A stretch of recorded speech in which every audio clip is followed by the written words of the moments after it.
Social media impressions do not equate to television ratings, and they damn sure don't translate to ticket sales.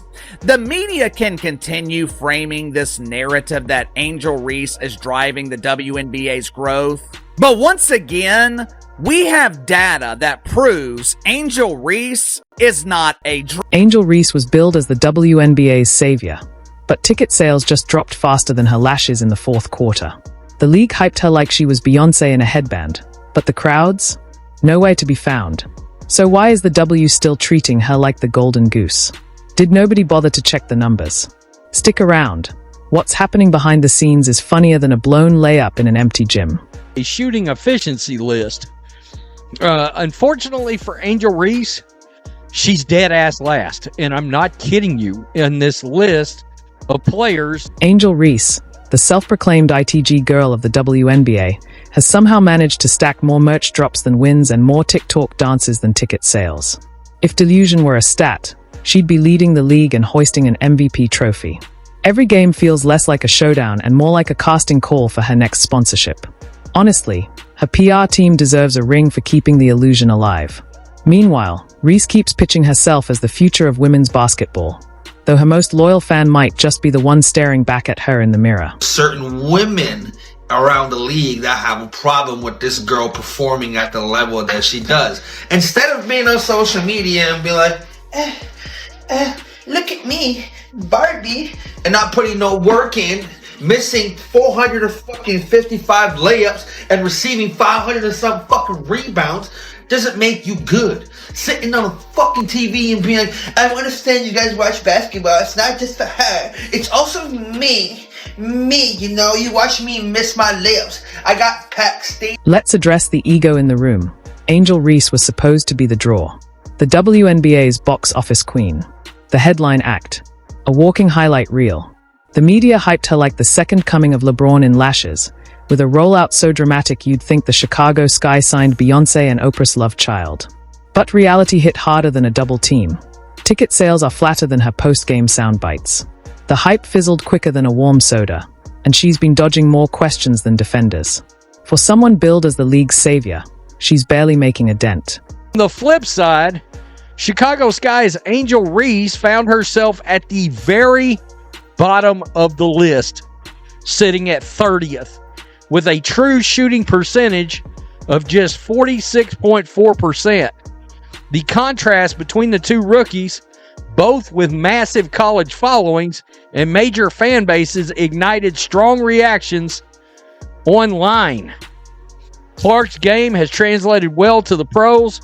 Her shooting from deep remains a threat, 33.9% from beyond the arc. She was 13th in the league, while her mid-range and inside games are just as effective. She ranked 4th in two-point field goal percentage. Let's talk about the now infamous preseason LSU homecoming, Angel Reese's grand return to Baton Rouge. It was billed as a queen's coronation, the triumphant comeback of a hometown hero. You'd expect confetti, a packed arena, maybe even fireworks. Instead, crickets. And not metaphorical ones. Actual crickets might have outnumbered the fans. The stands were so empty you could have hosted a silent yoga retreat. LSU had more energy during finals week. Angel made her entrance like it was prom night, only to find out no one showed up to dance. The silence was deafening, but hey, at least the cardboard cutout seemed hype. Is your star? This is who the media claims is elevating the WNBA. This is who the media has spent the last year wasting time trying to convince us that Angel Reese is responsible for elevating the dump. The same Angel Reese that could not sell out home games when she was at LSU. The same Angel Reese that struggled to sell tickets last year with the Chicago Bravado. The same Angel Reese that could not give away free tickets to her immaculate homecoming a couple of weeks ago at LSU. You're trying to convince me she is responsible for the growth of the WNBA? But let's not act like that LSU flop was a one-off. Fast forward to the upcoming showdown, Indiana Fever versus Chicago Sky. On paper, it's built for drama, two young stars, media buzz, the birth of a new rivalry. Except there's one inconvenient truth. The fans aren't coming for Angel. They are coming for Caitlin Clark like it's Black Friday and she's the last flat screen on the shelf. Ticket sales shot through the roof, and not a single person said, "Can't wait to watch Angel Reese set a moving screen." Reese has a monster motor, and she'll gobble up double-doubles just off effort. But what I really like to see is her putting in work on her jumper, because Barbie getting buckets is going to be a real problem. Deep down, Angel knows. You can see it in her eyes every time she dodges a question with the words Caitlin and Clark in it. Like that moment when a reporter brought her up, and Angel hit M with the classic "did someone say something?" energy. The silence, deafening. The insecurity, palpable. The pettiness, Hall of Fame level. If eye rolls counted as stats, she'd be averaging a triple-double. You'd think that someone supposedly at the heart of a basketball renaissance would carry themselves with poise, maybe even a hint of grace. Instead, Angel treats Clark like Voldemort in Book 1, she who must not be named. The mental gymnastics required to avoid even saying her name. Olympic caliber. What's next? Pretending the fever don't exist.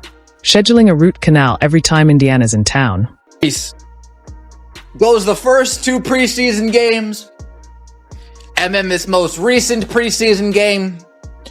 Well, the highlight tape from this most recent preseason game is awfully reminiscent to the Angel Reese that we saw all last season. And oh, the Chicago Sky, bless their hearts. They've tried so hard to turn the Angel Reese narrative into something marketable. It's giving please clap energy. From cringy promo videos to hashtags that aged like warm milk, the PR machine is running on overdrive. Meanwhile, the actual fan turnout suggests most people would rather watch paint dry, assuming the paint occasionally drains 30-foot threes and whips no-look assists.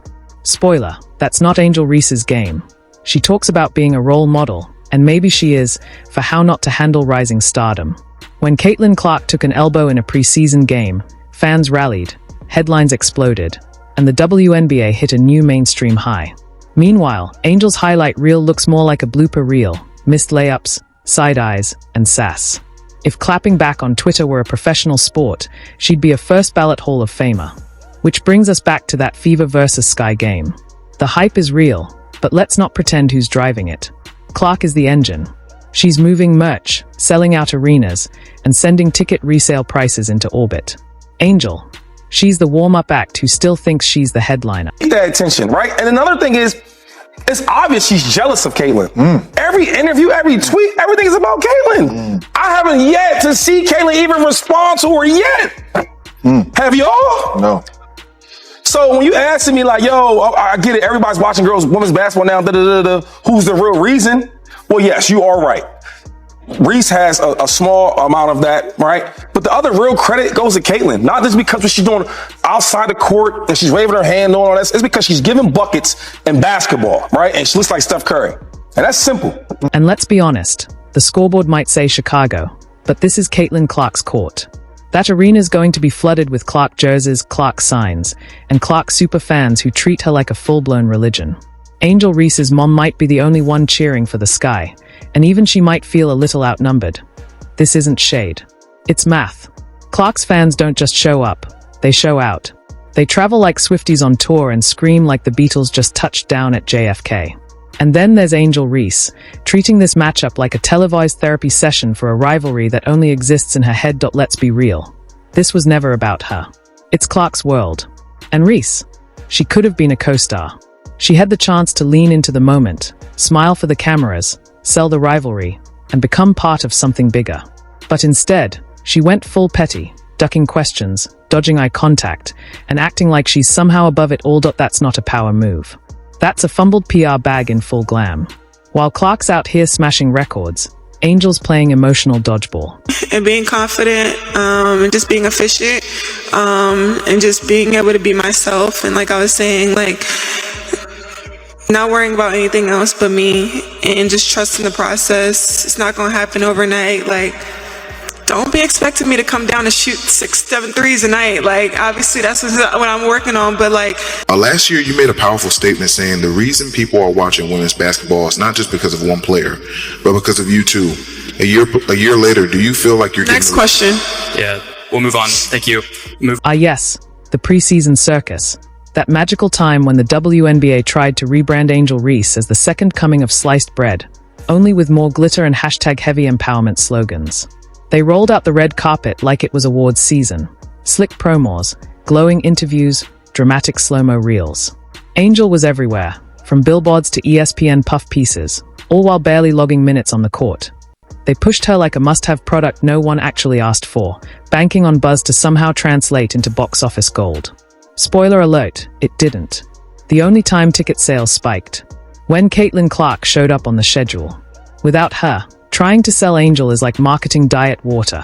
Technically a product, but no one's lining up to buy it. Even her teammates look like they are walking on eggshells. You can feel the tension through the screen, like they are silently asking, are we allowed to say the C word? Or will Angel baby giraffe us into oblivion with that jump stare? Team chemistry? More like a group therapy session with everyone too scared to speak up. Every post-game presser has the same energy. Forced smiles, stiff compliments, and the unmistakable vibe of a hostage video, just in 4K. Reese, preseason, part 2, let's get it! What they say about layups, harder than nuclear physics. Bang! She's a point forward now, and nobody's more excited than opposing defenses. Time for the vintage underhand scoopity shot from 3 feet. Yep, there it is. Bang! Out to McDonald's, sponsoring the first ever fry cook in the WNBA. Bag work is off the dollar menu, man. What is this junk?